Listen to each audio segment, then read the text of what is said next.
Hello, welcome to Postcolonial Space. I'm Masood Raja, and today I'll talk about two things, two questions that are important to ask when you're reading something or when you're teaching something and in real life situations. Now, I just recorded this for my Urdu channel and I realized I didn't have it in English, so here it is. So, when I taught as an active professor, there were two questions I used to pose to my students, but also which guided my teaching and my syllabus and everything else. And those two questions were when you're reading or when you're interacting with someone in the real world, to ask yourself, why do I think the way I do about this thing, this book, this person, this situation? And why do I feel the way I feel? And in my opinion, these two questions cover the entire realm of human existence. Because the first one, why do I think the way I think, is about reason, right? My rational thought. If I'm reading a novel, if I'm reading Things Fall Apart,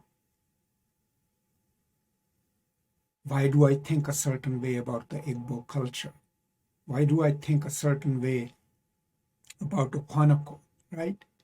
And that would teach me to think about my thoughts and how they are formed. What are my prejudices? What are my predispositions, rational predispositions? What are my expectations of a human being, of a character, of an author? All of these questions will be dealt with if you constantly are thinking about your act of reading and asking yourself, why do I think the way I do about novel as a genre, this character in the novel? And that will help you trace the rational origins of your opinions, of your critical thoughts, of your ways of thinking about text, of your horizon of expectation, so to speak. And the second question, why do I feel the way I feel, is extremely important.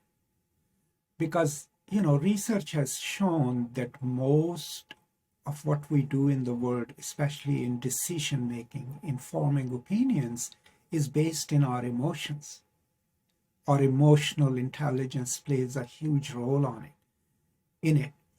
So if you're reading a book and there is a character and that character makes you angry or makes you sad, right? Asking yourself, why does it do that? Am I empathizing with this character because this character is like me, comes from my class, my ethnicity, my group, or is my empathy directed towards a character who may not have anything in common with me ethnically and others, but I am relating to that character on a human level? Or if you're feeling that a novel doesn't do justice to an issue and it makes you feel angry, that will make you think critically about your feelings about what constitutes justice, what is just. So I noticed that in my classes, when I encouraged my students to do so, not top down,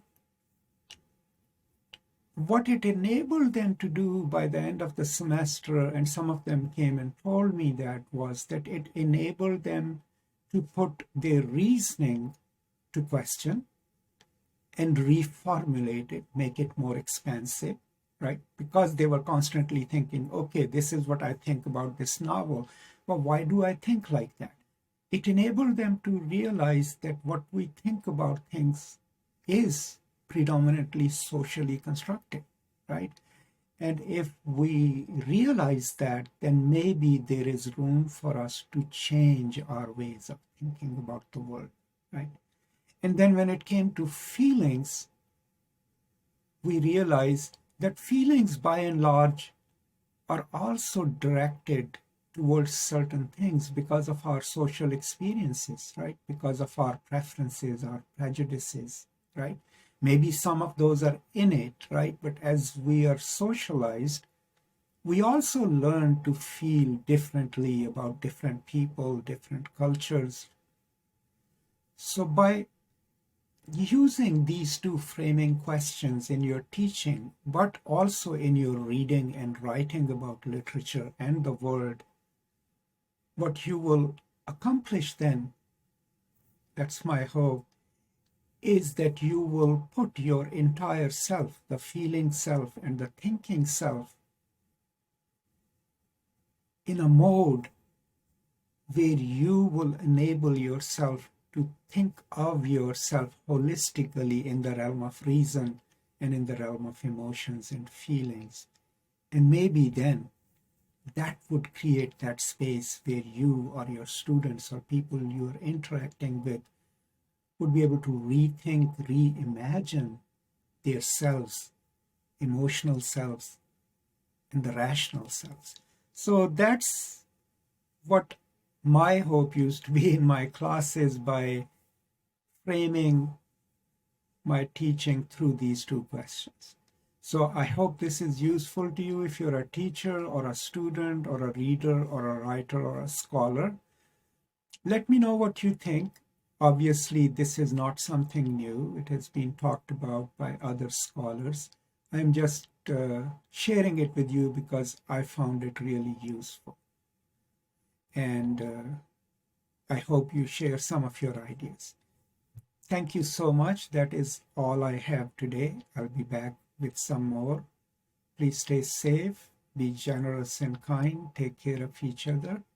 And as always, from me to you, peace and love.